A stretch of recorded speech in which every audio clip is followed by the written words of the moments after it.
அப்பா. அப்பாவுக்கு முன்பு குரலை உயர்த்தாதீர். அவ்வாறு செய்தால் இறைவன் உங்களை தாழ்த்தி விடுவான். அப்பாவின் கண்டிப்பை பொறுத்து கொள்ளுங்கள். அதனால் உங்களுக்கு மரியாதை கிடைக்கும்.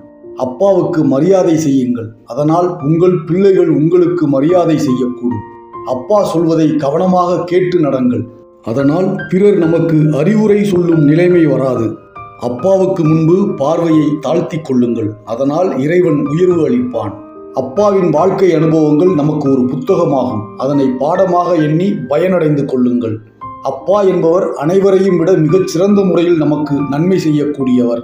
அப்பா மிகச்சிறந்த முறையில் நம்மை பாதுகாக்கக்கூடியவர். அப்பாவை போல் உண்மையான நண்பன் இந்த உலகத்தில் யாரும் இல்லை. அப்பாவுக்கு செய்ய வேண்டிய கடமைகளில் எதையும் குறை வைத்து விட வேண்டாம். அப்பா உன் அருகில் இருக்கும் போதே அவரை பயன்படுத்திக் கொள். அப்பாவை மதித்தவன் கோபுரமாய் வாழ்வான், உயர்வான்.